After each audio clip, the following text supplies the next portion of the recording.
So what time Yeah. would you be getting up then if you do your intense exercise before suhoor?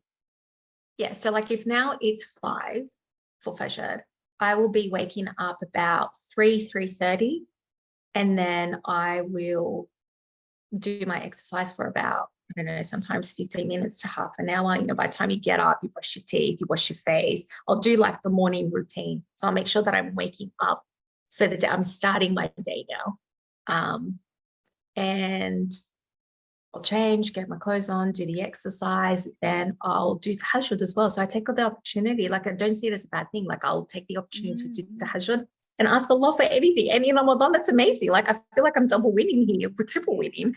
Then I will, after praying tahajjud, and then I'll eat. So I'll take my time preparing my food. I'll do, the thing that I do, talk to my food. This is amazing. Alhamdulillah, subhanallah. Eat with my eyes, do the colors.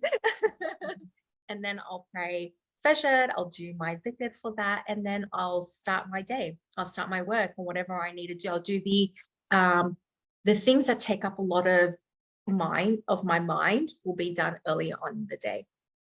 So I'll make sure that I would have prepared the day, like knowing what I'm going to be working on during the morning. And then by that time, it would be like, by the time I'm finished, I will aim to about 9:30, 10 o'clock, because remember, I'm awake 3:30. So by 9:30 or 10, I need to take a nap.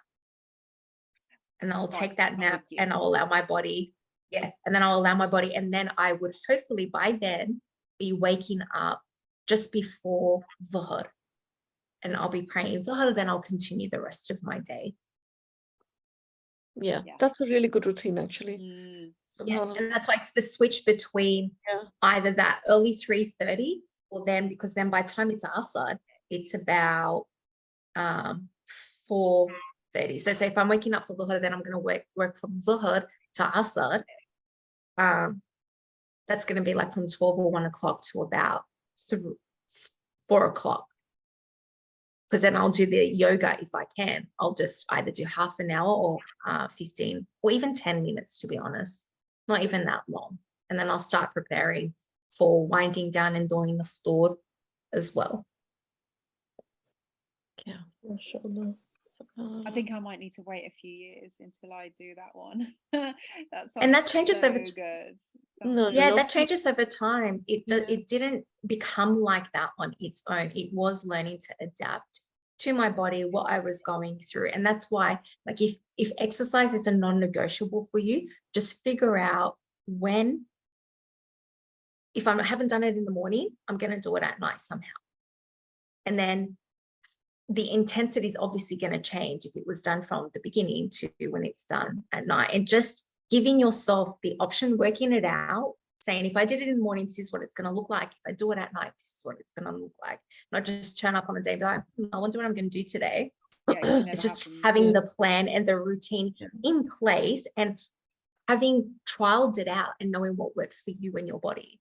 Because at the end of the day, each day is a little bit different. Some days you're going to be more tired. Unexpected things happen as well. Yeah. So I'm just thinking, and it's just go on, finish what you said. No, continue. I'm just thinking about for anybody that's got younger children, where I know that I won't have a nap, and it's Ramadan is falling over the Easter holidays this time, so there's a big chunk of Ramadan where both are off, and I'm just thinking that routine sounds brilliant, to get up at that time and to have those hours to yourself to enjoy your food and to pray, and it sounds wonderful.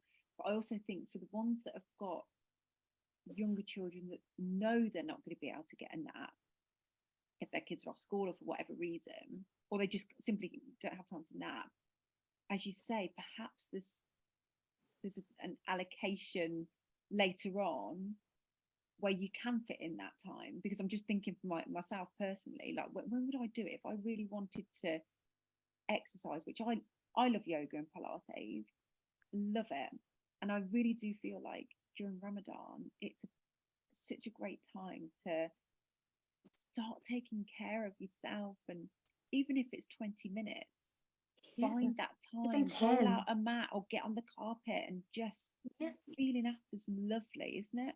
Yeah. And to Sometimes it's link that just into 10 praying. minutes. Yes. Yeah. Sometimes for me, it's literally just 10 minutes. I'll force myself. I'll be like, I don't care, it's 10 minutes. I'm going to do it. I'm going to sit here, even if I'm just stretching and just clearing my mind, that's okay.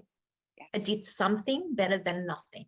And you know how good that feels when you have a proper stretch and then Yeah. you walk, you get up and you walk away and it's like, yes, I needed that. Like your body just feels so different, and it's all connected. Everything's beautifully connected, isn't it?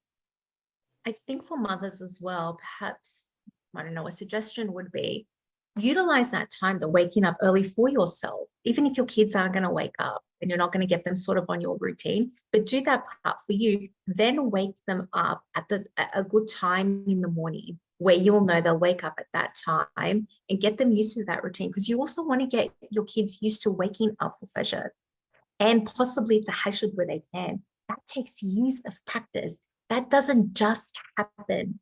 So I wished that, and there were days that my dad did do that, because he would wake up early before he went to work and we would hear him and he would wake us up, like he'd force us to wake up. And I honestly really appreciate that, because that got me into really good habits, the waking up early. And you've got to start training your children to be able to do things like that. Because it is a prophetic routine. This is a divine routine. So yes, we're listening to all these Western interventions, but we should be working our routine around Salah. And when you start taking that mindset and like knowing I'm raising this child, inshallah, to be praying. What's the best way I'm going to do that? If I'm not waking them up for Fajr now, when will I start waking them up? When will that happen? So I think as a mum, knowing that you're getting up at this time, your child's going to automatically, it might be hard at first, but that routine will happen. It takes practice. There's going to be hits and misses, and there's going to things that are going to happen. And obviously there are going to be those times where they have to sleep in, or that they're sick, and etc. And it's just adapting. That's all it is. Just adapt it to that. Absolutely. I agree with that. And it's hit and miss. Sometimes, there'll be periods when we're really vigilant. I mean, I remember when the kids were younger, we were really vigilant about it, and then times when we lapsed off. But then you see that there is a pattern that they start feeling that it's something that they have to do.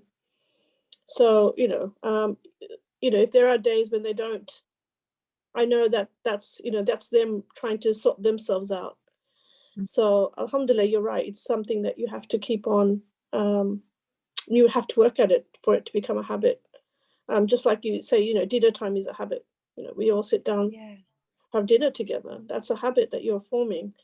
And I think with mothers, I mean, about exercise, I was just thinking to myself that before having kids, I would not, I mean, because I wasn't well anyway, so fasting was like, my energies would be so conserved, like I would not be doing anything extra that I didn't need to do.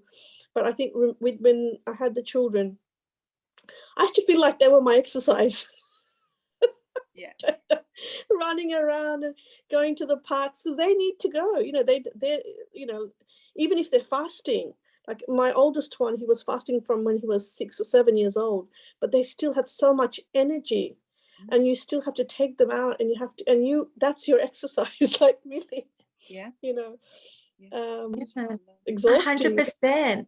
But like reframing that as well, saying I'm going out and I'm playing with them. Yeah, that play is exercise. It takes a lot of work. It's a lot of breath work, right? I'm moving my body, I'm breathing, my lung, like I can feel the intensity of that. So it's not minimizing it just because it's play. No, it doesn't have to be like in a gym or on a yoga mat.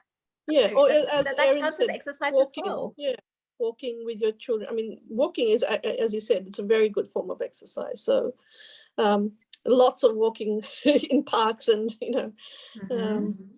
that's one thing I would definitely say. But I like listening to how you mentioned your routine, because recently I've been told from my physiotherapist that I have to exercise about 45 minutes every day to strengthen my because my joints are all getting loose apparently, so I have to strengthen the muscles around the joints. So that I was thinking to myself, oh my gosh, I've got to really, you know, put that in. Where am I going to put it in? How am I going to schedule it? But that sounded really good. That was a really good routine. Mashallah, thank you. You're I think this was so beneficial. It was so beneficial. Turn those exercising moments into family time as well. Yeah. Like utilize that. So like you were doing with your children, like you're doing with your children, Erin, as well. Like utilize that. Combine things where you can think, okay, the kids need to go out anyway. Let me get some exercise in too. But also I'm helping them form a good exercise habit and routine. Because we also need to teach them these things, and it's finding those ways. How am I going to teach them those things? You know, whether they like it or not, they're going to have to learn how to exercise. They're going to have to incorporate exercise into their routine somehow. I don't think there's any age. No age is too young for me. Because my sister started doing the same thing. She started taking them for walks and they got used to it. Oh, Mum, are we going for a walk today? So and she'll be like, oh, I'm so tired. But she will tell herself, she will remind herself, she'll be like, but this is for them as well. They need to develop a routine and habit. They got used to it. I got them used to that. That's amazing that they're reminding me now. Let's go for a walk. Yeah. So she'll get up, she'll do it, she'll get ready. We all know that routine is frustrating. But it's, I think, always coming to your why you're doing something really helps. Because, you know, if I think of it as a way, you know, what's the best way Shaitan is going to get at me where I'm not doing enough good? And that's where you'll find that mind, where your mind wanders like that. Oh, I'm so tired. Oh, I don't have time. Or look, all those excuses, we know them. And, you know, there are times you need those excuses. But I sit with the mindset that Shaitan is stopping me from doing this. And no, he's not going to win. I'm going to get up and do it.